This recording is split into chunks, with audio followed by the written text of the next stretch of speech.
نخلاتنا أبحان تتراخبنا نتوم مسباش ندازلون نعنان قدي عون انتونيسيا بسم الله وولد ومنفس قدوس أحدو أملاك آمين أفتفى عليك فليز عالم اتركبو صدرانا مجمرتا مسفتهم سلامنا يجزي أبهير أو أمنتكم صنعات أبسنا مقباركم دمكت نهيوتكم تعنا نسرحكم دما أسالطن عوتن نمنه بمغصال وقناتنا حيمانتا وعيونا بزلو ناي جزي زي مسممع كم تزدلقوا انت زي كونه بردية جزي أبهير مزلونا ناي جزي صبت تشامينا انو قبرو حجون مغصالتا نايتي زقدمه حصيرن أقداسين زخونا ملأختي كمزي نابخاتكم نبلو ألونا نزي سميعكم ناكال وقناتكم نمبصح زلكم هايمانتاوي قديتا بمزخار دما شركة بلوو نلابو وعي تبلا لخا قرب زحل بل زبركم سواتون اللهم بولقاي دويلكم እንደገና ካብዙ ኮሜንት እዚ ይርዳኒ قرب وعي زبلكم سب كوين اللهم مالتي ንሱ ድማ እቲ ዕድመ እዩ ዝመስለኒ ሕጂ ዕድመ 24 ገይር ኣለኹ ምስቲ ዕድመ እዩ ኮይኑ ዝስማዓኒ ስልጣን ሰባት ኢሎምኒ እትብሎ ዘለኻ ንዓኻ ዝጠቅም ጽቡቕ ምኽሪ ናይ ለባማት እዩ ነይሩ ኣዚኻ ውዕይን ነገራት ከተማዛዝን ዘይትኽእል ህውኽን ኢኻ ሕጂ ኸኣ እሞ ከምቲ አንጭዋ ንዘቐመጥላ ፍርፋር ክትበልዕ ክትብል ትኽኢላ ንህይወታ ኣብ ዘጥፍእ መጻወድያ ተኣቱ ሰናቲም ናይ ዩቱብ ምስለመድካ ንሃይማኖትካ ችላ ገዲፍካ ትኽኢልካ ኣብ መጻወድያ ስሕተትን ክሕደትን ብምውዳቕ ንቅድስቲ ቤተ ክርስቲያን مسدادن بزعبا زيكونه مزرابن لماد جيركايو اللخا بغزيو نتي زغرب الكاريتو امينكا مقبالكا زمسغنكا ينيرو يخون انبر زخفا حجي بحريخا خي قيركا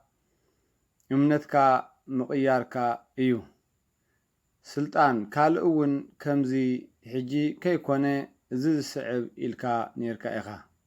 ابز وقت زي منافقان نبيت كريستيان قدلت الله وايلم كنا أفن كلو مبجس زجبرو حدا بناي بوليتيكا من جدي سلازي كلاتنا خن حلو زجبارنا قداي بالبوليتيكا مخنيات جيرم نتي نحنا نأمنو نتي أب إمنتنا عاتيوم بتي بوليتيكا جيرم نتي إمنت يوم زنقفو مبزحتو سبدما قداي بوليتيكا دامبر قداي إمنت سلازي يحممو باتي بوليتيكا غيرو امنتو خنقفن كلو امين زبلي اجو خبر تعزبلي سلازي كمزيوم زعمسول السبات كنفلطوم يغبانا صبو تعزبت ايو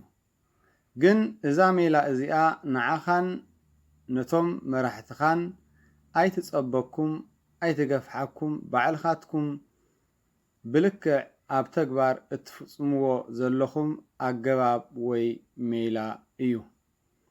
زي مثلا بوليتيكا مخنيات غيركم نتي زلكم علامه نمفصام كمتي هانان قيافان بيلاطوسن هيرودوسن اب قتلت كريستوس نقدس بيته كريستيان اب متقعن كتدخموان انت تخايلكم كا نمطفات سامعكم انبر بهايمانوتس ايكونن مستا طنطاويتن حوارياويتن زخونت رتئت اورثودوكس تواحدو بيته كريستيان ايرترا يتم بشفت تعارقنا التبل زلهم كلتا شراويان محبر اكوا كمتي قش مارقوس زبلو كبدن حقون يخو ابونا مقاريوسن ابا شنودا تبهرن ابا شنودا ناب نروي سلونتري ولخم ابونا مقاريوسكا ناب جرمن عرف خللو زيهم كلتيام كبرن حقون زيهم كلتيام كبرن حقون زيهم كلتيام كبرن حقون زيهم كلتيام كبرن حقون ابا شنودا بابن انطونيوس استشيومو بزي فقاد ابا انطونيوس ناب امريكا مصيوم بعد يفتحي تمخيرو مالتي ابدغه مسم بعد بالقاس وزت حسام خورنيرم كاو حلف له مزح نيرو كوين ግን بعد بالقاس تم ايرتاسينو دسبلوم زلو مصيوم ابدغه مصيوم كهنتم حزناكم ببسنا خان حزناكم بفلاس خصوعوا باباش ندا زيكونس ابا محصنتلنا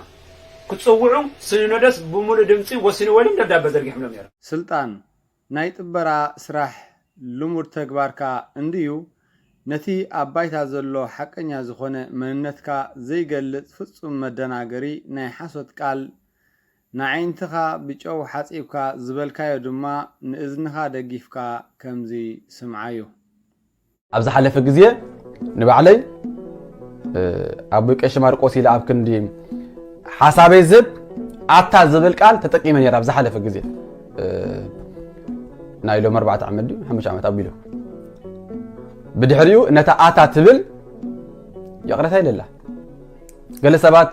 نزاق على زي يقرأها بمبالي كم زي ناي كم أستمهور يزقيركو زي مثلاً صادلهم تمرتي كون بزعت تمرتي كون يقرأ هاي له أتي نقاش كتب زجباء زنبر أخبارات أتو ملكا كنت أتي كتحلف زجباء كامل أختي أب كنت تحلف أب جدا أبناته أتيها مال زنت طلع بيلك أتنا بيلك هتصوعه نعي قبو خينو سلازي ترأيني يقرأ هايلو سميعخايو اللغا صبو سلطان بالحاز مجمرتا نزيز تزاربكايو قدمي حادي عمت دحري اتي مستوم أقدمكا تهدسو منافقان اتبلوم زنبركا محباركا وي حبيرة مبالكا مخانو كنزخا خركا نفتو كتسيلنا خا أستوم هرو مقياركا تراي زيكونه بردو منقدي بناي كحدث قمر تقيدكا مهلاوكاون عب ملكت حتو زعاتو كم زي كونه كنقركا قبو ايو بزخوني وقناتنا تسمعوا اللهم سلطان كم زي كاب قالو انردو وي زبلو زلو نقش مارقوس يقرتا محتاتي اقديمة اب كندي ابوي كشي اتا زبل قال سلستقمكو انبر كم تقل سبات يقرتها بمبالي استمهوري زقيركو زمسلوم استمهوري ايك ايركون مالت ناي استمهورو فلينا كم زلو وخوينو يقرتهاي اخبروت زي مهابي ايو يبل نستوعل اتا اقدمو بزعبا انك اشي مارقوسن مسولتون زنبر ناي سلطان استمهورو انتاي زبل ايو نيرو بغفيل كمزي سمعوه أرثوذكس تمرتري تباهيلو كلاتنا كنمسكرو لنغينا أيكونن إزدم ساعات ياتهم بحمو مثلا منافقان أدراسات ناتراخوبو زغبرو زنبر دامبر ناي أرثوذكس تمرتي أيكونن سلازي إذا سابزري ما نعو ندكتور تخلعب كم قنوع عقريبي أمتي وزلهم سلازي إذا كما يجير ناي أرثوذكس توادو تمرتي كنم لنغل سلازي إذا كان الزيا بمسرتا نحنا نفلطهم تقصات كابزو سدو نحنا نفلطهم ترغامي سبكاتات كابز امصوم نحنا نفلطهم ناي دمص دراماتات مسقربينا دامبر اتي منጭ አይፈለጥና يوم اذا كان الزي حداش አይኮነትን ክትምልከቶ ተخليكم لعل خلط عام 3 عام تبيلا زقصرت يا ስለዚህ ኣብቲ ግዜ ተመሓልፎ ዝነበረት መደብ ናይ በዓድ ዶክተር ተኽላ ትምህርት ስለዝኾነ በዚ ትምህርት ድማ ሰባት ክሰሓቡ ስለዘይከኣሉ ክሪእዎውን ስለዘይከኣሉ ካብኡ መንገዲ ቀይሮም ስልት ቀይሮም سلطم دمانتايو أرثوذكس مسيلكا ناي أرثوذكس سبكاتات مترجم ناي أرثوذكس سبكاتات أمسيلكا نسبات قصات مسنزار بك أمناب سبات مغربي سبات دما ناتي تقص زقربة لك أرثوذكس مسيلوهم أبو أبال زخونو بزحات اللو سلازة حواتي نقحو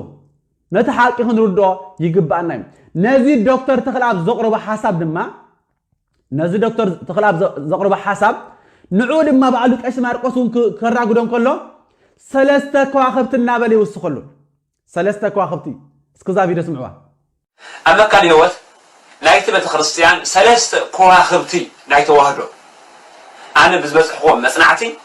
كساب زحجخا بيت كريستيان قبل اليوم زخونه يخون كساب زي حلفتن ابوتات كساب زبلتومن بيت مصنعتهم نسرحهم من كريم كلها سلسته كواخبتلو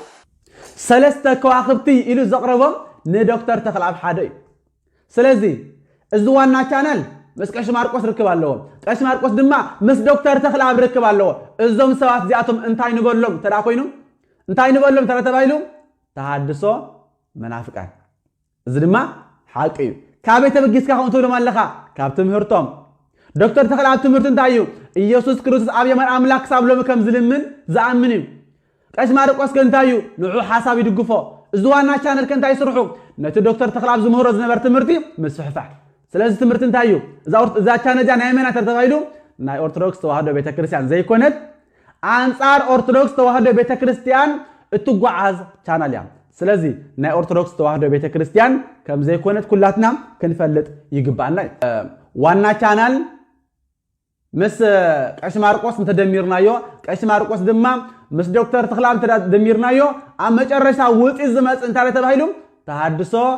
መናፍቃን ስለዚህ እዚ ዘይንሓፍረሉ ግልጽ ዝኾነ ዘርጊሖም ዘለው እዮም ስለዚህ ንዝዘርግሕዎ ኣምጪኻ ምቕራብ እዚ ካል ነገር ኣይሕሰብን እዩ ስለዚህ ሓዋተይ ክንነቅሕ ይግባአና እዩ ክንፈልጦ ይግባአና እዩ ብፍቅሪ ኩላትና ሓደ ኢና ብከምዚ ዝኸይድ ጉዕዞ የለን بفقري كلاتنا حادينا بخمس زخير قعزو يلن بفقري كلاتنا حادينا بخمس زخير قعزو يلن بفقري كلاتنا حادينا بخمس زخير قعزو يلن بفقري كلاتنا حادينا بخمس زخير قعزو يلن الزوم سوات زياتهم انتاي نقول لهم ترى كوينو انتاي نقول لهم ترى تبايلو تحدثوا منافقان زدما حقي كابيت بجيس كا خونتو لهم لخا كابتم هرتم الزوم سوات زياتهم انتاي نقول لهم ترى كوينو انتاي نقول لهم ترى تبايلو تحدثوا منافقان زدما حقي كابيت بجيس كا خونتو لهم لخا كابتم هرتم سمعكم ورا صبو بطعم يزقرم نظم سبات أب كم زعبي وردت وديقوم كنريوم أزينا إنا نحزن تعيح لنا حقا منفس نزل وسب مس هاي مانتاو في اليوم بزي زخونا حدش نقر حجي أب حدنا شرام أدي إيدوم زسدو ويس أم إيدوم زلو إيوم كتب له كما يقروك قبلو يخيل حدا إنا النابلو ناي أستمرو لوط يلن مبال وي أستمري أيك يركون مبالو خاء أمو زيادة زرمم كوينو كاب إخلي سب يسفر زوم سبات من يوم علامهم نمردا أيت أجمن إيو سلطان أي تحسو زبل نايلو على جابير هياو حقن سماوت إزازن إيو سلازي أي تحسو مخان كأب زعبا أمنتكا قدي زي قبر كادو أب أمنت كوينكا نزقبرنا يحق قدي كلوكا بمقصال إن حتوكا ألونا سلطان بزعبا زوم سبات زياتهم بتمرت أمنتهم تهدسوا منافقان تبلوم نيركا إخا أمو حجي حادئنا مبالكم نسخا ديخا ناب تهدسوا منافقان كيدكا ويس نساتهم كاب تهدسوا منافقان وصيوم ناباخا مصيوم حصير ملسي أب تهبلو نتي أستمري أي كيركون زبل قالكا إن حسبكا كالأون من البات ملسخا نساتهم يوم تهدسوا منافقان كاموخان وصيوم ويتمليسوم مصيومنا زبل انت خوينو كومو زبللو مرغاغصن أقبابون اتتهدساوي تمهرتومس انتاي نيرو بنصور مرداتها أقرب مچم اتي كشمارقوس أبا مقاريوسن أبا سينودان كبدن حقون إيوم زبلو زودق زربا أيكونن انديو مزو كلو نحناون نعخاتكم زقلز قلوس انتبلنا زصلا أيكونن نسخاتكم لك كمتم بحادة أرعت تقرينوم أنصار نابزلو أنفت ببناتهم زسقمو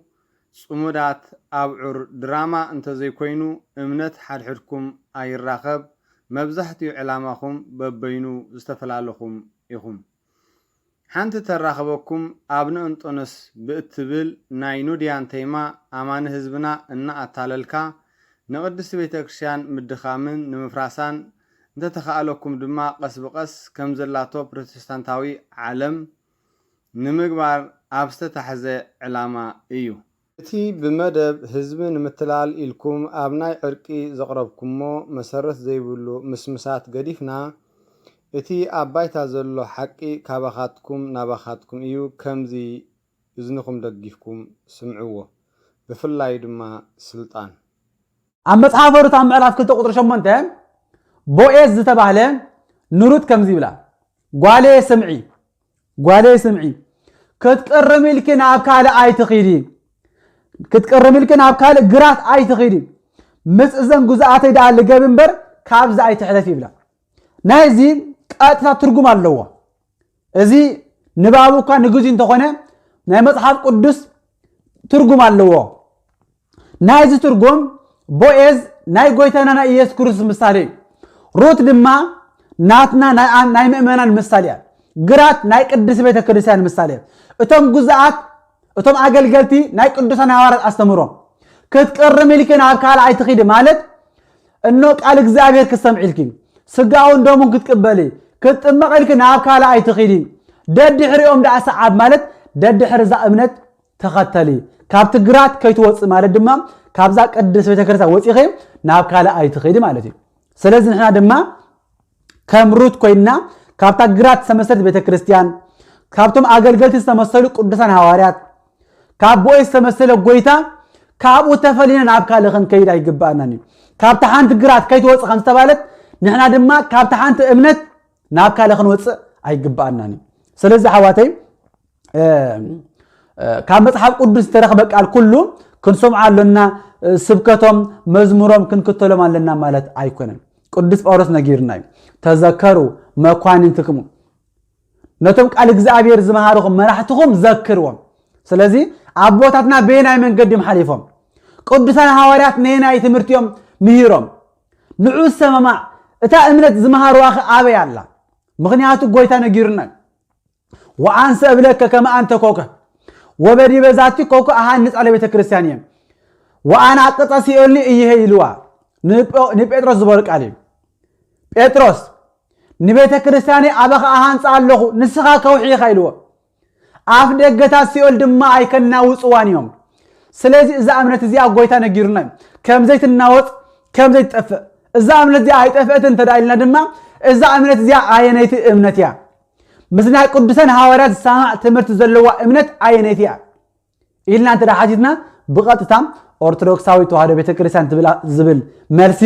ክንረክብና ስለዚህ ካብዙ ወጻይ ግን ናይ ካለ ስብከት መዝሙር ክንሰማዕ አለና ምባል ኃጢአትዩ ክሕደቱኒ ደርፈ መስማዕ ኃጢአትዩ ናይ መናፍቃን ትምህርትን ነው መዝሙርን መስማዕ ብኡ ምሳዕ ድማ ኃጢአትን ክሕደቱኒ ስለዚህ ነዚ ፈሪጥና በዛ ቅድስ እምነትና ክንጸንዕ ይግባአና ስልጣን በዚህ ይብካዮ ዘለኻ ምሳሌያዊ ዝኾነ ትምህርቲ ካብዛ ሓንቲ ዝኾነት ቅድስት ቤተ ክርስቲያን ወፂኻ ናብ ካልእ ምኻድ ከም ዘይከኣል ዝገልጽ ኮይኑ ኣስዒብካ ድማ ብግልጺ ንሕና ድማ ካብታ ግራስ ዝተመሰለት ቤተ ክርስቲያን ካብቶም ኣገልገልቲ ዝተመሰሉ ሐዋርያት ካብቲ ብቡኤዝ ዝተመሰለ ጎይታ ተፈሊና ናብ ካልእ ክንከይድ ኣይግባአናን እዩ እታ ሓንቲ ቅንዕቲ እምነት ኦርቶዶክሳዊት ተዋህዶ ቤተ ክርስቲያን እያ ካብኣ ወጻኢ መዝሙሮም ስብከቶም ክንሰምዕ የብልናን ካብኣ ወጻኢ ካብ ዘለው ካልእ እምነታት መዝሙሮም ስብከቶም ክንሰምዕ ኢና ምባል ግና ኃጢአት እዩ ክሕደት እውን እዩ ደርፊ ምስማዕ ኃጢአት እዩ ናይ መናፍቃን መዝሙርን ስብከትን ምስማዕ ድማ ኃጢአትን ክሕደትን እዩ ትብል ኣለኻ በሐቂ ጉሩም ዝኾነ ትምህርቲ እዩ እንታይ እሞ ስልጣን ነቲ አባይታ ዘሎ ሐቀኛ መንነትካ ዘይገልጽ እንዶ ኮይኑ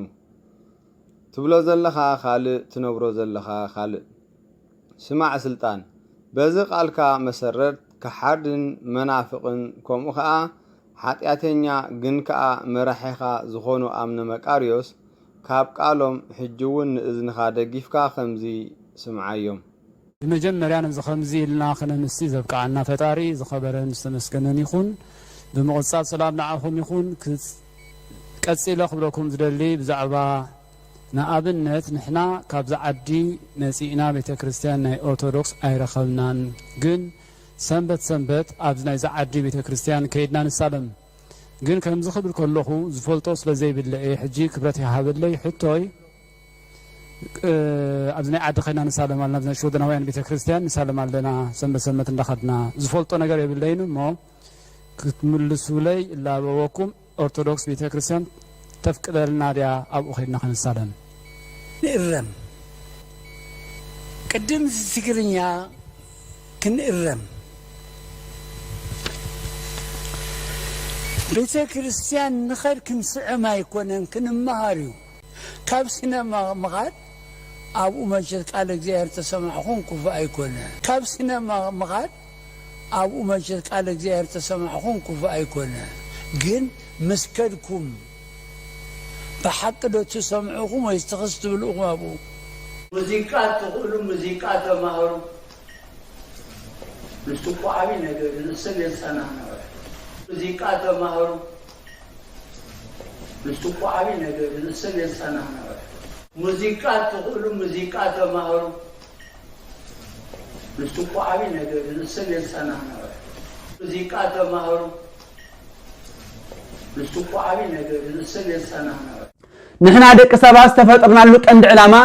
نግዚአብሔር እንዳመስገናን نግዚአብሔር እንዳወደስናን ክንነብር ዳንበር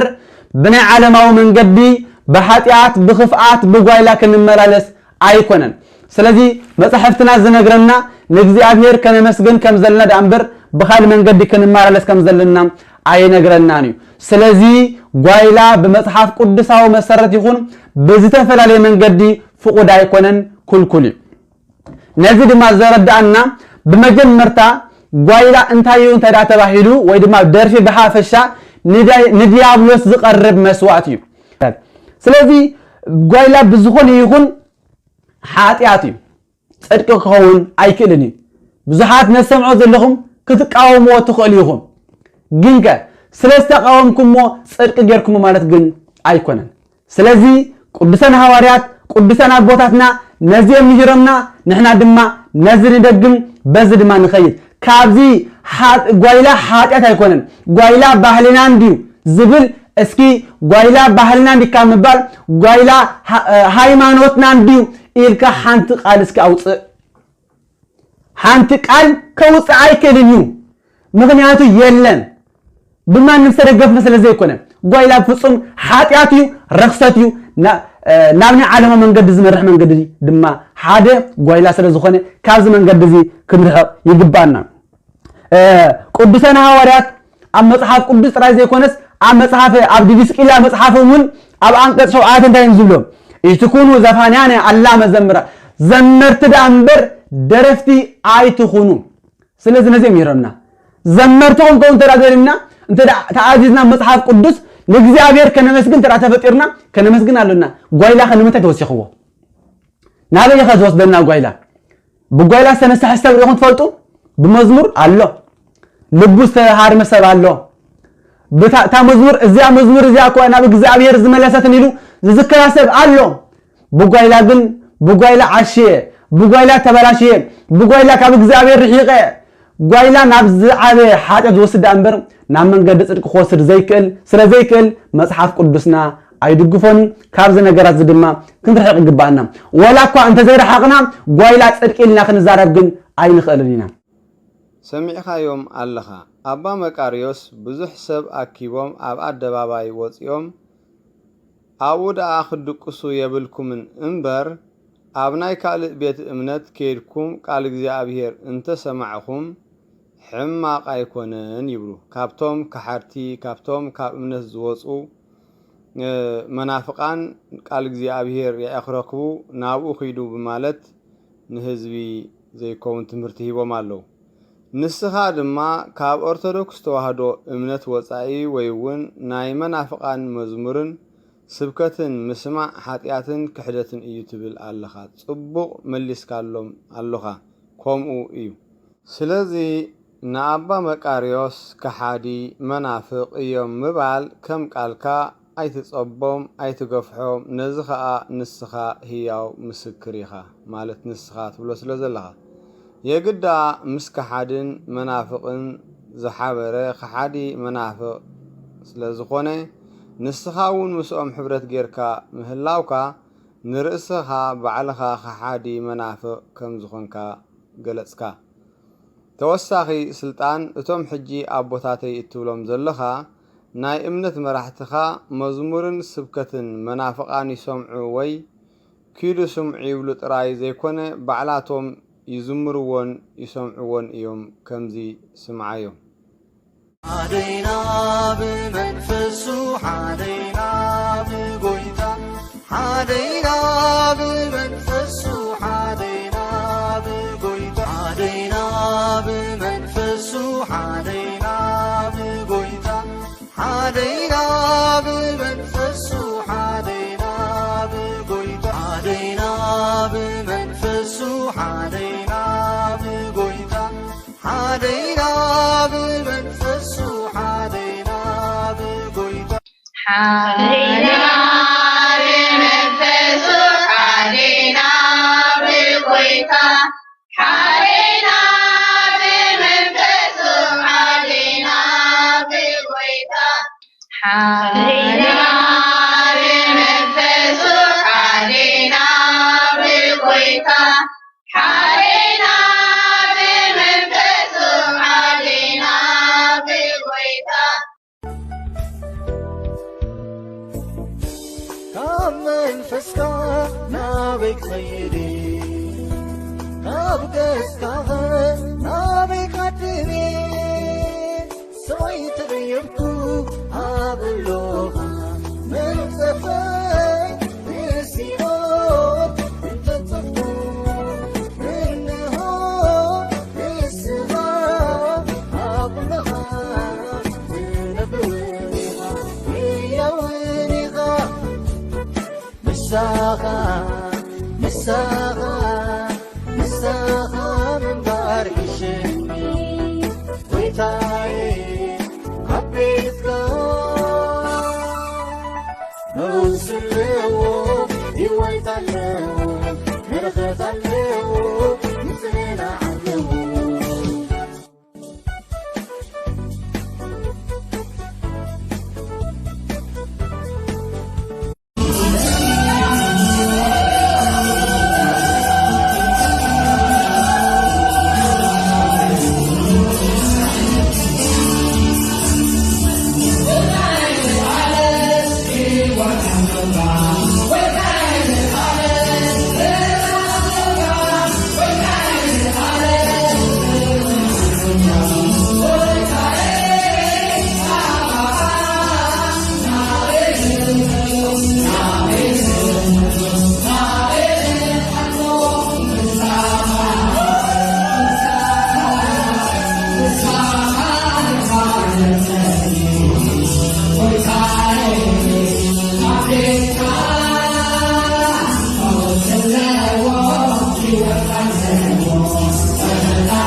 أفكاري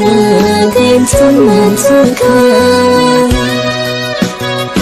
ما عايز أقول درت كي حسون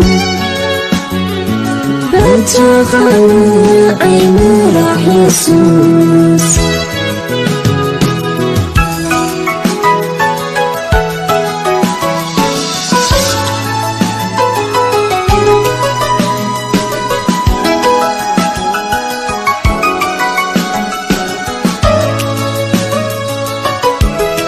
نتي متان كي مكاح عنك عريرة كي تمتكا نعايز خون كبرت كي حاسب بجاها مرانا عيسوس بآن النتي متان كي مكاح عنك عريرة كي تمتكا نعايز خون كبرت كي حاسب بجاها مرانا عيسوس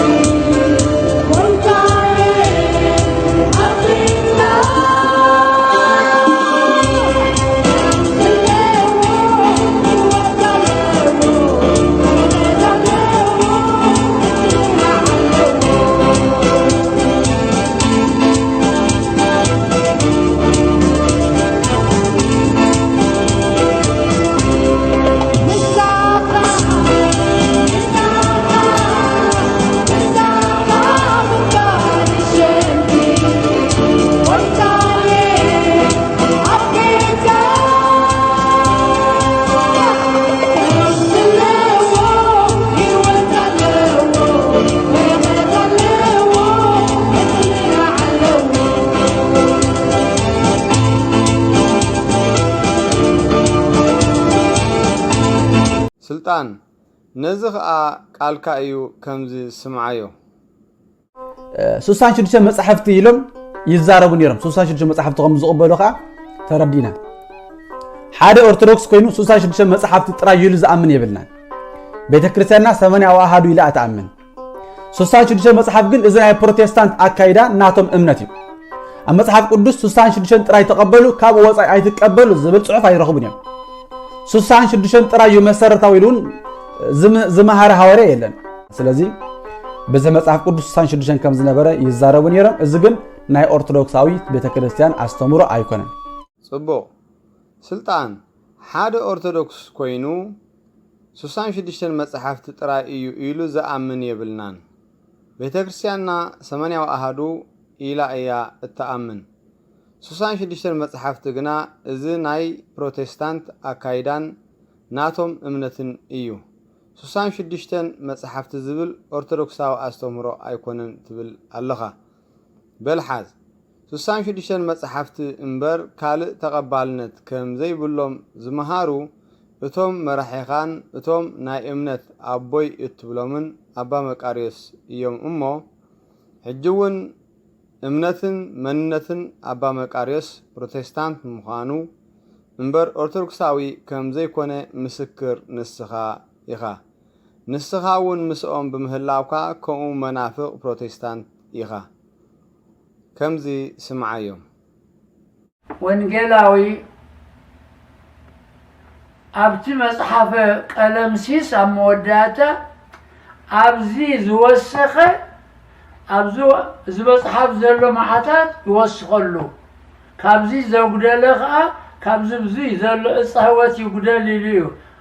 حدش كلام كان أخو السخو زي قالوا تنعسران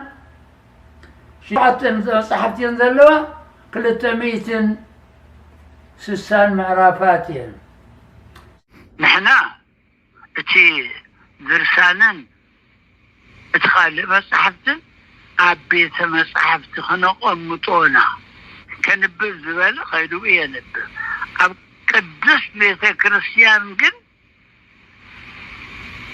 بولين حدشين يوم لأطو ذلوا قالي إلنا نحنا اتي درسانن اتخالي مصحفتن أبيت مصحف تخنق أمطونا كنبل زبالة خيدو إيه نبل أب قدس بيت كريستيان قد بولين حدشيني ذا أطول اللوه قال إيه ناي إيرتا أورتودوكس واحد بيت كريستيان بزعبا أبيت كريستيان زولة تمهتي قدام النتن موكسن تقبرلو انتاي ناي بيت كريستيان قال أواد زول صحفة لنا إزخا ناي إيرترا أورتودوكس واحد بيت كريستيان مسرة حق الأمنة نزبل معراف حادة أنكتكا حادة مسرة حق بيت كريستيان لازم موتتلو نزخا انتاي لا مسرة حق أمنة أورتودوكس واحد بيت كريستيان إيرترا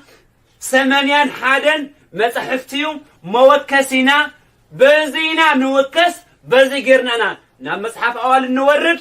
إزي موكسيلم أبوتاتنا ذاتري واد لكم قال أواد تبل لا إيرترا أورتودوكس واحد بيت كريستيان إزي مصحف إزي حتيمم موكسينا مصحف مسلم موكسين أي تنهرتن دحنتن ناي بيت كريستيان موكسين مصحف قدسي سمنن حدن موكسين أي تنهرتن دحنتن ناي بيت كريستيان موكسين مصحف قدسي سمنن حدن موكسين أي تنهرتن دحنتن ناي بيت كريستيان موكسين مصحف قدسي سمنن حدن موكسين أي تنهرتن دحنتن ناي بيت كريستيان موكسين مصحف قدسي سمنن حدن كاب سمنن حدن وصيوم أبيت كريستيان نحمق أستمهرو زمهارو بزحت كحليفنم بيت كريستيانو كتصحفاتكم كي تقبل تحليف መቸም ገለ ነቲ ገና ዘይፈለጠኩም ዘሎ ሒደት ዝኾነ የዋህ ህዝብና ንምዝኽኻር ዝኣክል እምበር ንስኻትኩም ረብሓ ስጋኹም ብዘረጋግጽ ህዝብና ንሕድሕዱ ከይተኣማመን ጌርካ ፍልልይ ብምዝራእ ናይ ቅዱስ ቤተ ክርስቲያን ምስልን መንነትን ቀስ ብቐስ ኣዛቢዕኻ ወይ በሪዝካ ኣብ ሃብታን ንብረታን እናዓመጽካ ሓንቲ ርእሳት ዘይትኽእል ድኽምቲ ንምግባር ዝሓስኩምዎ ዕላማ እንተዘይኮይኑ ጉዳይ ሃይማኖት ጉዳይኩም ኮይኑ ከም ዘይፈልጥ ጽቡቕ ጌርና ኢና ንፈልጠኩም ደጋጊምና ኸኣ ተዛሪብናሉ ኢና እቲ መርገጺ ዘይብሉ ተለዋዋጢ መንነትኩም እውን ነዚ ዘጉልህ እዩ ብዛዕባ እምነት ትማሊ ዝበልኩምዎ ካልእ ሎሚ እትብልዎ ዘለኹም ካልእ ጽባሕ ካልእ እንተበልኩም እውን ልሙድ ተግባርኩም ስለ ዝኾነ ኣብ ምንነትኩም ዝኾነ ሓድሽ ነገር የልቦን ንሱ እቲ ዝተለምደ እዩ ብዝኾነ ንቐጽል ካልእ ድማ ከምዚ ንስማዕ በዓል ማለት ብመሰረቱ ብናይ ግዕዝ ክትርጎም እንከሎ በዓል ማለት ኣብዓለ ኣኽበረ ኣመስገነ ኣዕረፈ ካብ ዝብል ቃል ትርጉም ዝወፀ እዩ እዚ ድማ ብቁሙ ክትርጎም እንከሎ ሓጎስ ደስታ ፍስሃ እናተባህለ እዩ ዝትርጎም ናይ በዓል ትርጉም ብኸምዚ መንገዲ ክንሪኦ ንኽእል በዓል ክንገብር ትእዘና መሰረቱ ካብ ምንታይ እዩ ጥቕሚ በዓል እንታይ እዩ ጽቡቕ መሰረታዊ ዝኾነ ሕቶ ይሁን እዚ ምክንያቱ ቅዱስ ቤተ ክርስቲያና በዓል ከነዕር ከም ዘለና ትእዘና መሰረቱ ካበይ ዝተበገሰ እዩ ካበይ ዝመፀ እዩ ገለገለ ሰባት ዝብሉ ኣለዉ እዚ በዓል እዚ እቶም ኣብ ኦርቶዶክስ ዘለዉ ካህናት መታን ክበልዑ መግመታን ክበልዑ ኢሎም ዝገበሮ ዳምር እዚ ወላ ሓንቲ ምስ መፅሓፍ ቅዱስ ርክብ ይብሉ ዝብሉ ኣለዉ እዚ ፍጹም ጌጋ እዩ ምክንያቱ እዚ ናይ ሎሚ ንሪኦ ትምህርቲ ብመፅሓፍ ቅዱስ መሰረት ዝገበረ እዩ ኣቦታትና ኢሎሞ ዘይኮነ መፅሓፍ ቅዱስ መሰረት ዝገበረ እዩ መፅሓፍ ቅዱስ ድማ ኣቦታት ካህናት ዝእዝዎ ዝኩሉ ዝነግሩና ንሳቶም ክበልዑ ስለ ዝርዳ ኣይኮነን ነግብማ ኣብ ገዞም ኣለዉ ነገር ግን ገለ ሰባት ንኸካፍኡ ክብሉ ዘምፅዎ እዩ እሞ ነዚ ቃል እዚ እውን ብፅሞና ክንከታተል ናቶም ካልኦት ድማ ሸር እናገበርና ከነባዝሕ ናይ ኩላትና ሓላፍነት እዩ ብመጀመርታ በዓል ምብዓል ኣበይ ተጀሚሩ ብኸመይ ይኸ መፅዩ መን ይኸ ዓዚዙ ሰብዲ ብፍታዊ ኣምፂዎ እንተዳኢልና እቲ መልሲ ኣይኮነን እዩ በዓል ምብዓል ካበይ ተጀሚሩ ተዳኢልና በዓል ተጀመረ ካብ እግዚአብሔር እግዚአብሔር ደቂ ሰባት ብመጀመርታ በዓል ከነብዕል ኣዚዙና ነዚዩ ኦሪት ዘፍጥረት ምዕራፍ 2 ካብ ፍቅዲ 2 ከምዚ ይብል ወባረከ እግዚአብሔር ለዕለት ሳበት وقدس يبل اسم باتي عرفن كل جبرو እግዚአብሔር ድማ አምላካ ካብቲ ዝፈጠሮን ዝገበሮን ኩሉ ግብሩ አዕረፈ ነታ ሳብዒት መዓልት ድማ ባረኻን ቀደሳን ስለዚህ እግዚአብሔር ባሪኹን ቀዲሱን ዝሃበና ንበዓል ንሱ ዳንበር ንሕና አይኮናን ከነብዕል ከም ዝግባአና ዝኣዘዘውን ንሱ እዩ ኣብተን 10 ትእዛዛት ተመዝጊባ ዘላ ሓንቲ ቃል እውን እዚኣ ኦሪት ዘጸአት ምዕራፍ 20 ፍቅድ 8 ከም ዝብል ዕለተ ሰንበት ክትቅድሳ ዘክር ይብል ስለዚህ ዕለተ ሰንበት ከነኽብራ ከም ዝግባአና በዓል ክንገብር ከም ዝግባአና ናይ መጀመርታ ዝኣዘዘና እግዚአብሔር ሰብ አይኮነን እግዚአብሔር ከም ዝኾነ ድማ ካብዚ ክንሪኦ ዝጸናሕና ክንምልከቶ እዚ በዓል بمصحف ቅዱሳዊ መሰረት ጋንበር ሰብ ዘምጾ ወይ ድማ ካህናት አቦታትና ኮበልዕ ስለዝደልይሎም ከም ዛረቡ ሰባት ኮም አይኮነን ዕሽነትዩ በመሰረት መጽሐፍ ቅዱስ ድማ ክንሪኦ ንኽእል ማለት እዩ ስለዚህ በሓጢሩ ናይ በዓላት ጀማሪ እግዚአብሔር ከም ዝኾነ ኣብ ብሉይ ኪዳን ከም ዝነበረ ኣብ ሐዋርያቱን ከም ዝነበረ ሎሙን ከም ዘሎ ኩሉ ግዜው ከም ዝቕጽል ክንርዳ ንኽእል ማለት እዩ ስልጣን በዓል ኮነ ዝክር ምግባር ቤተ ክርስቲያን እትእዝዞ መጽሐፍ ቅዱስ መሰረት ዝገበረ ጀማሪኡ ኸኣ እግዚአብሔር እዩ ከነብዕል ባሪኹን ቀዲሱን ዝሃበና እግዚአብሔር እዩ ነዚ ምቅዋም ግና ዕሽነት እዩ ይብል እንተኾነ ብወግዒ ንሕልንኡ ዝሸጠ ስልጣን ከምዚ እንተበለ እቶም ናይ እምነት መራሒኡ ዝኾኑ ኣባ መቃርዮስ ግን ነዚ ዝብሎ ዘሎ ሙሉእ ንሙሉእ ከም ዝቃወምዎ ኣብ ቅድስት ቤተ ክርስቲያን ዝግበር በዓል ኮነ ዝክር ቤተ ክርስቲያን ከምዘይኣዘዘቶ ኣብ መጽሐፍ ቅዱስ ከምዘየሎ ወይ ከምዘይረኸብዎ ንእገለ ኢልና ከነብዕል ኮነ ዝክር ክንገብር ከምዘየድሊ ሓፈሻዊ ግቡእ ከምዘይኮነ እዚ ንምግባር ኣይትድከሙ ዝበልዎ ከምዚ ካብ ቃሎም ስምዕዎ سلطانون سمعايم زي كل بحالات أبعدنا ذلو بتقسيم وسنة تيكونا زي كل بحالات أبعدنا ذلو بتقسيم وسنة تيكونا زي كل بحالات أبعدنا ذلو بتقسيم وسنة تيكونا ذكرنا كلا لكم بذيكم عايزتفو هذه سؤالك نقدفو إذا كل بحالات أبعدنا ذلو بتقسيم وسنة تيكونا ذكر نبين خالي بتقسيم آي عززتين نأكل ذكر إلا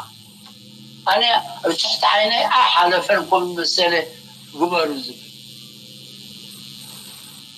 أبا والدك نبري خير اليوم معتنا بربنا الزمته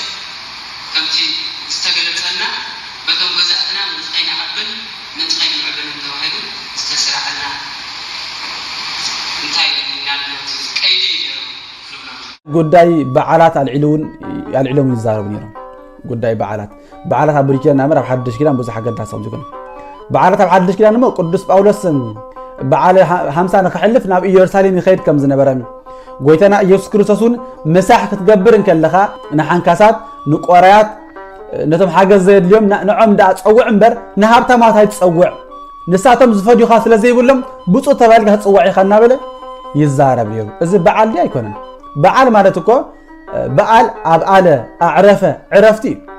ስለዚ ኣብዚ ዕረፍቲ እዚ ናይ ቅዱሳን ጌርና ዲና ከምቲ ብመሰረት ወንጌል ማቴዎስ ምዕራፍ 10 ካብ ቁፅሪ 41 ዘሎም ዝዛረቦም ንዓኹም ዝቅበል ንዓይ ይቅበል እናበለ ዝዛረበሎም بسم ود مزمور بسم حدا ود مزمور زحلت ጣሳ ማይ ጥራይ ዘስቲ ዓስብ ከም ዘስል በሐቅ ብለኩም ኣለኹ ይብል ነዚ ቃል እዚ መሰረት ብምግባር بسم ቅዱሳን በዓላት ጌርና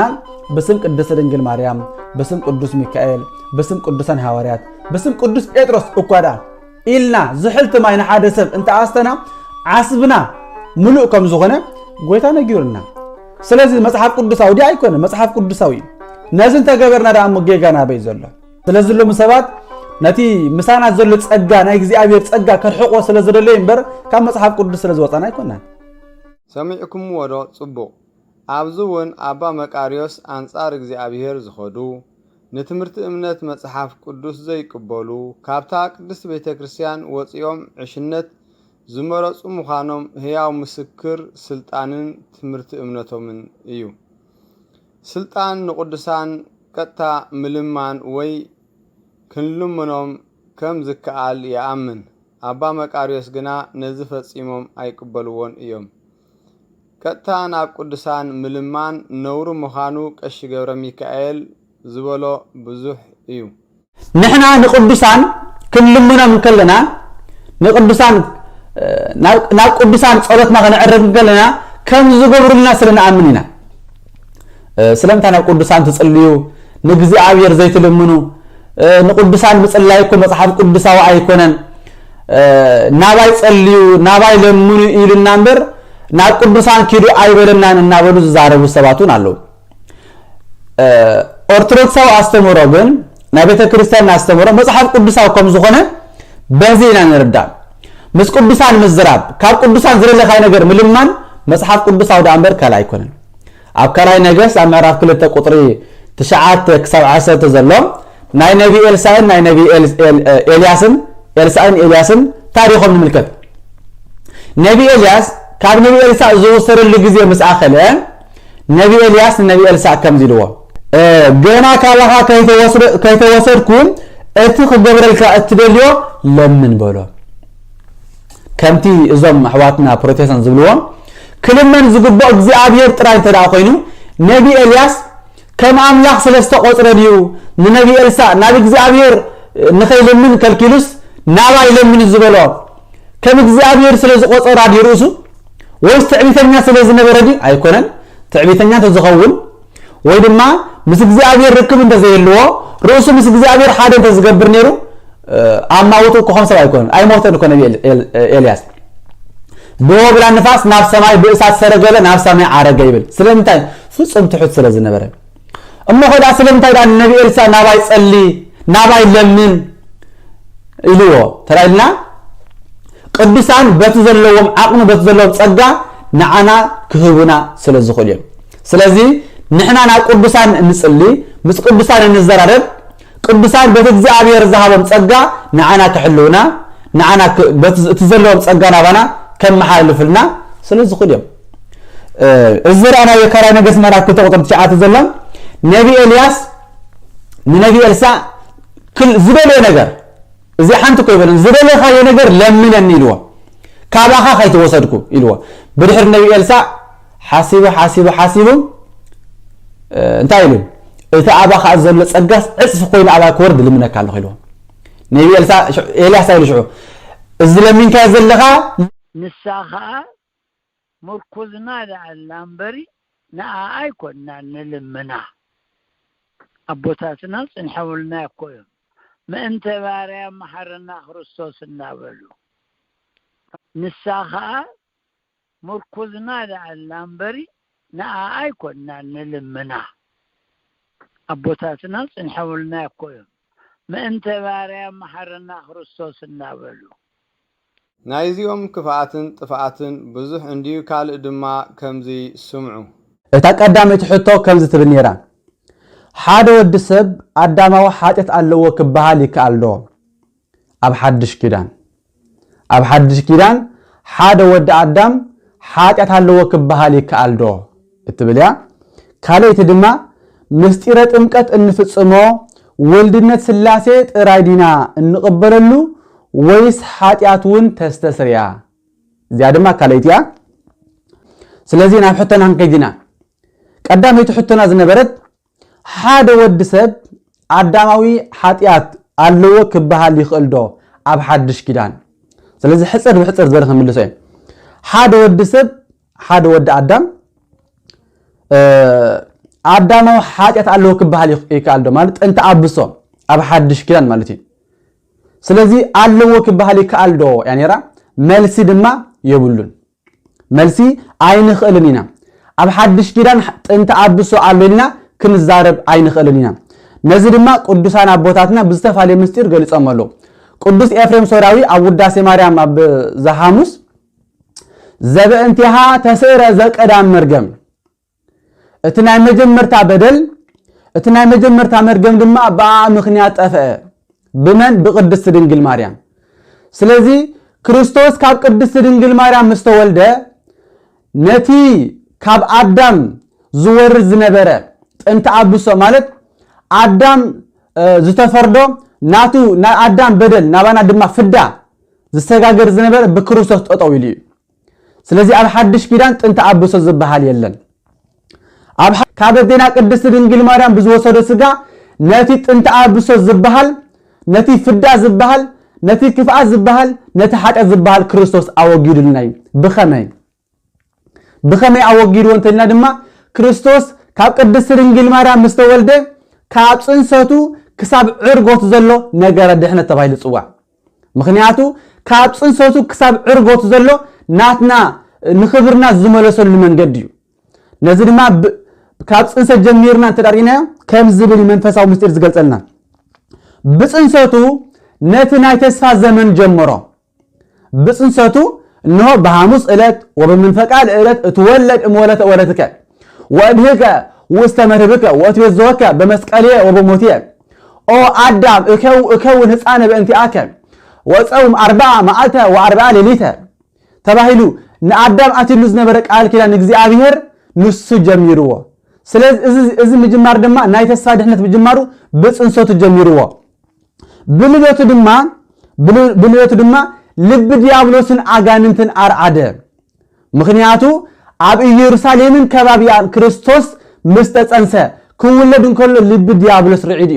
ልብ ጣዖት ተናዊጽዩ መህደር ሰለስተ ናብ ልብ ሄሮድስ ከም ዝኸይ ተገይሩ በሄሮድስ ገር ድማ ነክርስቶስ ከም ዘሳዶ ኮይኑ ስለዚህ ልብ ዲያብሎስ አርዓደ እዚ ድማ ናይ ድህነትና መንገድዩ በካለ በጥንቀት ድማ አዳም ገብሩ ለዲያብሎስ ሔዋን አመቱ ለዲያብሎስ ዝብል በእምነበረ ተጻሒፉ እቲ ሓደ አብሲዮ ለተሓደ ድማ አብ ዮርዳኖስ ተደርቢዩ ዝነበረ እምኒ ንዑ ንኽድምስስ ክርስቶስ ውዕለታው ዒልና እዩ ስለዚህ ነገረ ድህነትና ዝተፈጸመሉ ካብ ጽንሰቱ ክሳብ ዕርጎቱ ብጥንቆቱ ዝተፈጸመሉ ድማ እዚ ናይ ዲያብሎስ ናይ ይቅረታ ናይ አዳም ዕዳ ዝተደምሰሰሉ ዲያብሎስ ዝተዋረደሉ እዩ እትራባይ ድማ ብጾም እዩ ብጾም ድማ ኣብ ልብ ናይ ልብ ደቂ ሰባት ሰልጢኖም ዝነበሩ አርእስተ ሃጣው ዘድከመሉ ስስዕቲ ይኹን ትዕቢት ይኹን ውዳሴ ኮንት ይኹን እዚ ኩሉ ነገር ኣብ ደቂ ሰባት ሰልጢኖ ስለዝነበረ ክርስቶስ ድማ ነዚ ዘርዓደሉ ነዚ ዘድከመሉ እዚ ድማ ብምንታይ ተይልና ብጾም እዩ ካልእ ብትምህርቱ ድማ ኣብ ልብ ደቂ ሰባት ኣትዮም ኣብ ልብ ደቂ ሰባት ሓዲሮም ንደቂ ሰባት ንጥንተ አብሶን ከምኡ ድማ ምልአተ ኃጢአት ብጭካኔ ዘስርሑ ዝነበሩ አጋንንቲ ክርስቶስ ነዚኦም አድኪሙልና በምንታይ በትምህርቱ በተአምራቱ ኃይለም አድኪሙዎም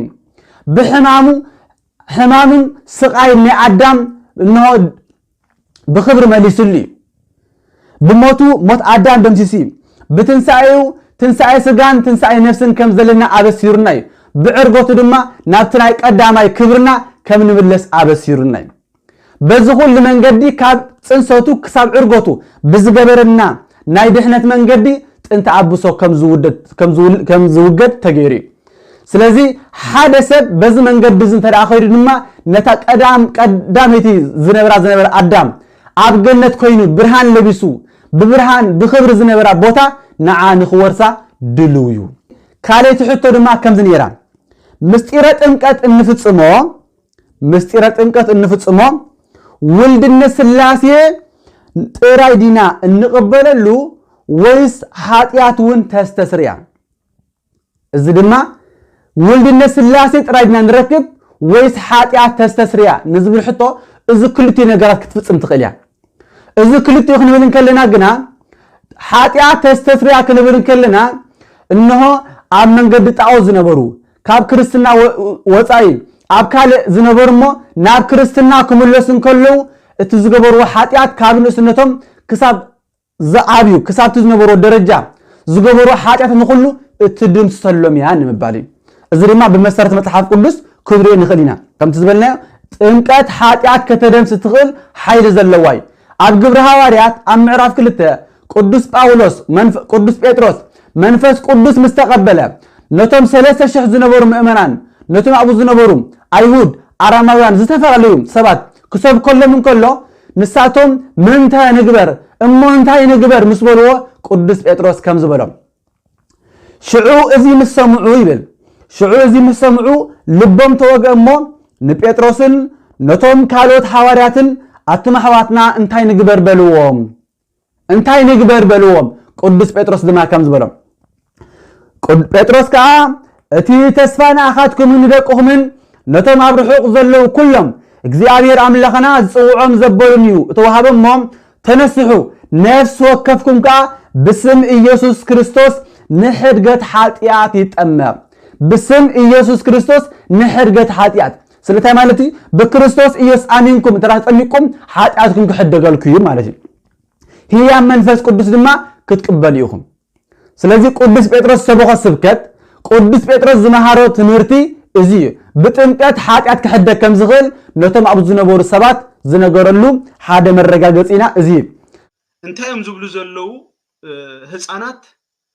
አዳማዊ ውርሻ አይሐልፎምን ንሳቶም ዝብሉና ዘለው ሕጂ ኖ ኣብ ክርስቶስ ኣብ መስቀል ምስተሰቀለ በቃ እቲ ዝውለድ ህፃን ክርስቶስ ስለ ነታ አዳማዊ ኃጢአት ስለ ዝቀንጠጦዶ ስለ ዘርሓቆ እቲ ዝውለድ ህፃን ልክዕ ከምታ አዳምን ሔዋንን ቅድሚ ኣብ ገነት ዝነበርዎ ህይወት ቅድሚ ውድቀቶም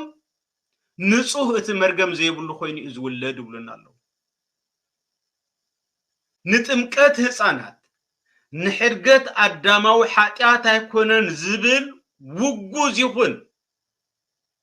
ንሕድገት አዳማዊ ኃጢአት ኣይኮነን ዝብል ውጉዝ ይኹን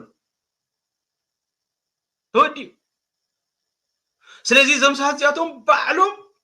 ብውግዘት ወጽኦም ኣለው ካብቲ ቤተክርስቲያን ካብቲ ናይ ኣቦታት ቤተክርስቲያን ንብሎ ወጽኦም ኣለው ንሳቶም ዝብሉና ዘለው ሕጂ ኖ ኣብ ክርስቶስ ኣብ መስቀል ምስተሰቀለ በቃ እቲ ዝውለድ ህፃን ክርስቶስ ስለ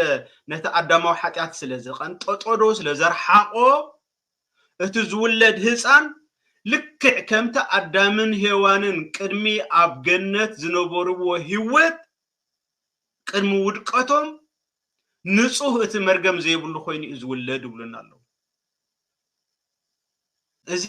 ነታ ቤተክርስቲያን መርገም ኣበሳ እዩ ነታ ሃገር ኣበሳ እዩ እንታይም ክገብሩ ዝፍትኑ ዘለው ሕጂ ነታ ጥንታ ኣቦሶ ትብል ነገር ንዓስ ከመይ ጌርካ ትሸፋፍና ትጠዋውያ ዝብል ናይ ጽላለ መገዲ እዞም ሰባት እዚኣቶም ዓረም ካብ ካቶሊክ ንታሕቲ ካብ ፕሮቴስታንት ንታሕቲ ኮይኖም እጂ በቃ ኣመንቱን ኣይኮኑ ኣስላም ወላ እውን ኣይትብሎም ኒኻ እንታይኦም ብጣዕሚ ዝኸብደካ እንታይ ገበሩና ደቂ 40 መዓልቲ ደቂ 80 መዓልቲ ኣማይ ክንጆችፎም ወል ዘለና ስለዚህ እዚ ሰይጣናዊ ትምህርቲ እዚ ሰይጣናዊ ክሕደት እዚ I hope ክንስሕሉ ይቅሬታ ከሐትሉን እግዚአብሔር ይቅሬታ ከሐትዋ ነታ ቤተክርስቲያን ሓደ መዓልቲ ብፍላይ እቶም ኣብዚ ዝፈረሙ ኣባልቋስ ብሲኖዶስ ጉባኤ ተወሲኑ ዘሎ ተባሂሉሎ ሓደ መዓልቲ ናይ መዓልቲ ይቅሬታ ክገብሩሉ ኣብ እግዚአብሔር ተስፋ ንገብር እዚኦም ክልቲኦም ከብድ ዝኾኑ እዚኦም ክልቲኦም ከብድ ዝኾኑ እዚኦም ክልቲኦም ከብድ ዝኾኑ እዚኦም ክልቲኦም ከብድ ዝኾኑ ሰሚዕኩምዎ ኣለኹም ኣብዚ ስልጣን ብጥምቀት ውልድነት ንረክብ ብውልቂ ዝተገብረ ኃጢአት ከዓ ይድምሰስ እምበር ጥንተ ኣብሶ ኣቐዲሙ ስለ ዝተደምሰሰ ንጥመቆ ጥምቀት ጥንተ ኣብሶ ንምድምሳስ ኣይኮነን ይብል እነቐሽ ገብረ ሚካኤል ከዓ ጥምቀት ህፃናት ንሕድገት ኣዳማዊ ኃጢአት ኣይኮነን ዝብል ውግዝ ይኹን በዚ እቶም ከምዚ ዝብሉ ካብ ፕሮቴስታንት ካብ ካቶሊክ ንታሕቲ እዮም ኣመንቲ እውን ኣይኮኑን ኣስላም እውን ኣይትብሎምን ኢኻ እዚ ሰይጣናዊ ትምህርትን ክሕደትን እዩ ይብሉ ሰማዕቲ ኣስተውዕሉ እዚኦም ክልቲኦም ሓደ ኮይና ኢና ብዝብል ሸፈጥ ሕጂ ትምህርቶም ከም ዘለዎ ማለት ምስ ፍልልያቶም ኣብ ሓደ መኣዲ ይርከቡ ኣብ ንእንጦኖስ ብዝብል ናይ ኑድያን ተይማ ንህዝብና ኣብ ምፍልላይን ንቅድስቲ ቤተ ክርስቲያን ኣብ ምድኻማ ብሸራ ተሰማሚዖም እምበር ሃይማኖታዊ ትምህርቲ እምነቶም ንዝምልከት ፈጺሞም ዘይራኸቡ ዘይሰማምዑ ከብድን ሕቆን ምዃኑ ንሕና ጥራይ ዘይኮነ ንሳቶም በዓላቶምን ብቃሎምን ግብሮምን ዝምስክርዎ ሓቂ እዩ። ስልጣን ብዛዕባ ኣዴና ቅድስቲ ድንግል ማርያም ንሳ ኣዳማዊ ሓጢያት እንተኣብሶ ኣይሓለፋን ፈጺማ ንጽህቲ እያ። መድሓኒየይ ዝበለትሉ ምኽንያት ግና ንኸይሓልፋ ኣቐዲሙ ብምሕላው ወይ ድማ ስለ ዝሓለዋ እያ ይብል። አቡነ መቃርዮስ ግና ነዚ ብትሪ ብምቅዋም ድንግል ማርያም ጥንተ አብሶ ኃጢአት አዳም አለዋ ይብሉ። አዴና ቅድስተ ቅዱሳን ድንግል ማርያም ሺህ ጊዜ እኳ ካብ ሰባት ዝተወልደት ካብ ኢያቄምን ካብ ሐናን ዝተወልደት አደ እኳ እንተኾነት ነገር ግና ካብቲ ካብ አዳምን ሔዋንን ዝወራረስ ዝነበረ ኃጢአት ንጽህት እያ። ቅድስት ድንግል ማርያም ካብ አዳማዊ ኃጢአት ንጽህትን ብርኽትን እያ። ነዚ አመልክቱ ድማ ነቢ ኢሳያስ ልዑለ ቃል ዝተባህለ ኣብ ምዕራፍ 1 ፍቅዲ 9 ተገልጽ እንከሎ እግዚአብሔር ጎይታ ሰራዊት ገለ ሒደት ትርፍ እንተዘይሓድገልናስ ከም ሰዶም ምኾንና ንጎሞራውን መመሰልና ነርና ዝበሎ ስለ ቃላቱ ስም እግዚአብሔር አምላኽና ዝኸበረን ዝተመስገን ይኹን። ገለ ሒደት ትርፍ ዝበሎ ስለ ናይ ድንግል ማርያም ዘርኢ እዩ።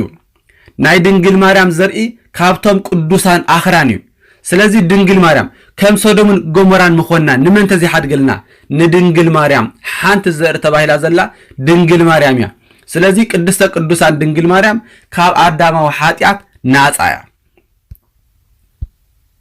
ሰብ ደይኮነትን ከመይ ገይሩ ዘይሓልፋ ንኹሉ ሰብ እንዳተመሓላለፎ ኣብ ድንግል ማርያም በፂሑ ዳ እንታይ ዓገይትዎ እንተተባህለ ናይ ኩሉ መልሲ እስመ አልቦ ነገር ዘይሰአኖ ለእግዚአብሔር እዩ። ንእግዚአብሔር ዝሰአኖ ነገር የለን። ምክንያቱ እግዚአብሔር ንዑ ምሕደሪቱ ክትከውን ስለ ዝባሃጋን ስለ ዝሓርያን ስለ ዝመረፃን ቅድስት ድንግል ማርያም ካብ አዳማዊ ኃጢአት ናጻ ከም ትኸውን ገበራ። ስለምንታይ ኢልካ ምክታዕ ግና ምስ ናይ እግዚአብሔር ሕግን ምስ ናይ እግዚአብሔር ድሌትን ምጽራር እዩ። እመቤታችን ማርያም ጥንተ አብሶ አለባት። እመቤታችን ማርያም ጥንተ አብሶ አለባት። እመቤታችን ማርያም ጥንተ አብሶ አለባት። ኃጢአት ሰሪሓ ይንብልና ተዘርባ ተዘርብ ካብ አዳምን ሔዋን ዝወረሰተ ንምንታይ በአምላኪው መድኃኒት ብንድሕሪ ኃጢአት ዘይብላ አዲ ማርያም ከም ዕንቁ ሰብያ ዕንቁ ማቴሪያሉ ወላ እንተፀረይ ወንዳ እንተበለ ዝገበረቶ ኃጢአት የልቦን ዝወረሰተ ኃጢአት ግን አሎ ካብ ኣቦኣን ኣዲኣን። ሎሚ ከም ናይ እግዚአብሔር አምላኽና ቅዱስ ፍቃድ ሓደ ካብቲ ሕቶታት ወሲድና ሎሚ ክንዛረብ ኢና። እቲ መዛረቢና ድማ ቅድስት ድንግል ማርያም ተጠሚቃ ዶ ዝብል እዩ። ስለዚ ብዛዕባ እዚኣ ንውሕዳት ደቃይቕ ክንዛረብ ኢና እሞ እግዚአብሔር አምላኽና ምስ ኩላትና ይኹን። ብዛዕባ ነገረ ቅድስት ድንግል ማርያም ክንዛረብ እንከለና ቅድስት ድንግል ማርያም ናይ ቅድስት ድንግል ማርያም ጎሊሑ ዝርአ ልዕሊ ኩሉ ፍጥረት ምኽባራ እዩ። ቅድስት ድንግል ማርያም ልዕሊ ኩሉ ፍጥረት ኣዝያ ዝኸበረት እያ። ቅድስት ድንግል ማርያም ልዕሊ ኩሉ ፍጥረት ክብርቲ እንተደኣ ኮይና ልዕሊ ቅዱሳን ኣቦታት ልዕሊ ኩሉ ቅዱስ ሰብ ልዕሊ ኩለን ቅዱሳን መላእክት ዝኸበረት እንተደኣ ኮይና ሓደ ሕቶ ክሓትት ደስ ይብለኒ። ንሱ ድማ ቅዱሳን መላእክት ወይ ድማ ጥምቀት ንቅዱሳን መላእክት አገዳስነት ኣለዎ ዶ ዝብል እዩ። ጥምቀት ንቅዱሳን መላእክት አገዳስነት ኣለዎ ዶ? ቅዱሳን መላእክት ይጥመቁ አገዳስ ዲ ወደ አድላይ ዲ? ቅዱሳን መላእክት ይጥመቁ ዶ? ቅዱሳን መላእክት ንክጥመቁ አገዳስነት ኣለዎ ዲ ንዝብል ቅዱሳን መላእክት ይጥመቁ አይገድሶምን እዩ። አገዳስነት የብሎምን። ንምንታይ? ንሳቶም አቀዲሞም ክቡራን እግዚአብሔር ክፈጥሮም ከሎ አንጽዩ ቀዲሱ ስለዚ ፈጠሮም አይረስሑን አይተባላሸውን ሓደ ጊዜ ነጽዮም ስለተፈጥሩ ኩሉ ጊዜ ንጹሃን እዮም። ንንጹህ ድማ ምንጻህ ካላይ ጊዜ አይድልዮን እዩ። ምንጻህ ዘድልዮ ንዝረኸሰ ንዝወደቀ እዩ። ምክንያቱ ሓደ ሰብ ከይወደቀ ተንስዩ ክበሃል አይካልን እዩ። ሓደ ሰብ ከይረኸሰ ድማ ነጽዩ ክባል ኣይካልን እዩ ቅዱሳን መላእክት ድማ ኣቀዲሞም እግዚአብሔር ክፈጥሮም እንከሎ አንጽዩ ቅዱስ ስለዝፈጠሮም ካላይ ግዜ ስለዘይረስሑ ጥምቀት አይድልዮምን አዳም ክፍጠር እንከሎ አቀዲሙ እግዚአብሔር አንጽዩ ቅዱስ ስለዝፈጠሮም ካላይ ግዜ ክጥመቅ አይድልዮን ጥምቀት ክርስቶስ ሰራዓልና ነቲ ካብ እግዚአብሔር ተፈልዩ ዝነበረሰብ ወዲቁ ዝነበረሰብ ኃጢአት ገይሩ ዝነበረሰብ ምስ ክርስቶስ መይቱ ንኸተንስ ምስ እግዚአብሔር ሓድነት ንኽፈጥር ተባሂሉ ንዓና ጥምቀት ተሰርዓልና ቅድስት ድንግል ማርያም ድማ ዓለም ካብ ዝፍጠር እነሆ ካብ አዳም ካብ ኢያቄምን ካብ ሐናን ካብ ትውለድ አቀዲማ ኣብ ሕሊና አምላክ ተሓሲባ ዝነበረት ንሳ ንጽህቲ ቅድስቲ ኃጢአት አዳም ዘይገባ ስለዝኾነት ጥምቀት አየድልያኒ ስለምንታይ ሰብ ደኮነትን ንሳ ልዕሊ ኪሩቤልን ሱራፌልን ንቅዱሳን መላእክት ጥምቀት ዘድልዮም ተዳ ኮይኑ ድንግል ማርያም አየድልያኒ ጥምቀት ዘድልዮ ነቲ ወዲቁ ተበላሽዩ ዝነበረ ሰብ እዩ ስለዚህ ቅድስት ድንግል ማርያም ንሳ ፍጥርት እኳ እንተኾነት ንሳ ቅዱስያ ንሳ መድኃኒያ እግዚአብሔር እኳ እንተኾነ መድኃኒያ ግና ቅድሚ ዓለም ምፍጣር እዩ ኃጢአት አዳም ንኸይለግባ እግዚአብሔር አድሒንዋይ ካብ ኩሉ ከልኪልዋይ አንጽይዋይ ስለዚህ ንድንግል ማርያም ጥምቀት አየድልያን እንብል ድማ በዚ ምኽንያት እዩ ንሳ ካብ ዓለም ክፍጠር እንከሎ ኃጢአት አዳም ንኸይለግባ እግዚአብሔር ብጥበቡ ስለዝሓለዋ መንፈስ ቅዱስ አቀባም ከርሰማ ከመ ኢትጀጅ ዝብል መንፈስ ቅዱስ ካብ ከርሰ አዳት ሒዙ አቀባ ንምንታይ ኃጢአት ንኸይለግባ ማርያም ሰታሃቶም ተቃት ውስተ ከርሱ ለአዳም ከባህር ጻዳ ዘለ ቅዱስ ያሬድ ድማ በዚ መንገድ እዩ ስለዚህ ድንግል ማርያም አቀዲማ በእግዚአብሔር ዝተሐረያ ምክንያቱ እግዚአብሔር አምላክ ንድንግል ማርያም ዘሐረያ ዝቀደሰ አቀዲሚ እግዚአብሔር ንጽዮን ሐረያ እግዚአብሔር ንጽዮን ሐረያ መሕደሪ ክትከውን ድማ በሃጋ ይዝብል ስለዚህ ድንግል ማርያም እግዚአብሔር ዝመረጻ እግዚአብሔር ዘሐረያ ስለዝኾነት ንሳ ድማ ኃጢአት ዘይብላ ዘይለገባ ስለዝኾነት ምስ እግዚአብሔር ሕብረት ዘለዎ አደ ስለዝኾነት ንሳ ምጥማቅ አይድልያኒ ጥምቀት ነቶም ዝወደቅና ካብ እግዚአብሔር ዝተፈለና ምሕዳስ ምስ እግዚአብሔር ተሐድስና ንኽነብር ምስ ክርስቶስ ሞይትና ንኽንትንስእ ተባሂሉ ሰዳሎና ዓረን አንበብ ድንግል ማርያም ንሳ ክርስቶስ ሰብ ኮይኑ ኣብ መስቀል መሰሰቅለ እቲ ዝወረደ ኩሉ መከራታት ንድንግል ማርያም አይግባኒ ንምንታይ ሰብ ደኮነትን ሰብ እኳ ትኹን ዳንበር ክርስቶስ ሰብ ዝኾነ ንኃጢአተኛታት እዩ ስለዚህ ድንግል ማርያም ድማ ንሳ ጻድቃ ክርስቶስ ናብዛ ዓለም ምስ መጽ ንቅዱሳን መላእክት ወላ ሓንቲ አይወሰኸሎምን ቅዱሳን መላእክት ብናይ ክርስቶስ በጃውነት ዝረኸብዎ ነገር የለን ምክንያቱ ቅዱሳን መላእክት አቀዲዮም ንጹሃን እዮም ምስ እግዚአብሔር እዮም ዘሎም ድንግል ማርያም ድማ ልዕሊ ቅዱሳን መላእክት ዝኾነት ንሳ ምክንያት ድሕነት ተባሂላ ጽዋዕ ዳንበር ድንግል ማርያም ምሳና ተሳታፍነት ኣለዋ ማለት አይኮነን ንዓ ዘድሓና እግዚአብሔር ቅድሚ ዓለም እዩ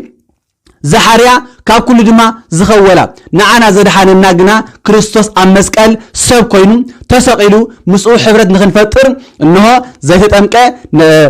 ዘይተጠምቀ መንግስቲ አምላክ ክወርስ አይክእልኒ ኢሉ እግዚአብሔር አምላክና እግዚአብሔር ወልድ ነጊሩና ስለዚህ ጥምቀት ቅድስት ድንግል ማርያም ንሳ ናይ ድንግል ማርያም ጥምቀት ተባሂሉ ጽዋዕ አቀዲሙ ቅድስና ንጽህና ቅድሚ ዓለም ምፍጣር አቀዲሙ ናይ ድንግል ማርያም ኃጢአት ዘይብል አደ ስለዝኾነት ከማና ክትጥመቅ ኣለዋ አይንብልን ስለዚህ ንቅዱሳን መላእክት ጥምቀት ከምዘይ አድልዮም ንአዳምን ንሔዋንን ጥምቀት ከምዘይ አድልዮም ክፍጠሩ እንከለውም ጥሙቃን ገይሩ ቅዱሳን ገይሩ ከም ዝፈጠሮም ቅድስት ድንግል ማርያም ድማ አቀዲማ ቅድስቲ አቀዲማ ንጽሕት ስለዝፈጠራ ጥምቀት አየድልያኒ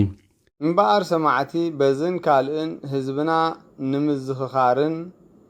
ንምንቕቓሑን አጸቢቑ ኸዓ ክፈልጦም ንምግባር ዝኣክል ከምዚ ሒደት ጠቐስና እምበር እቲ ንምትላል ጥራይ ኢሎም ዝጥቀሙሉ ሃይማኖታዊ ንግዲ እዝን ከምዝን ንሳቶም ዝብልዎ ብዙሕ እዩ እቲ ዕርቂ ዝብል ናይ ምትላል መጋረጃ ግና ክቕላዕ ይግባእ ገና ኸዓ ክወፅእ እዩ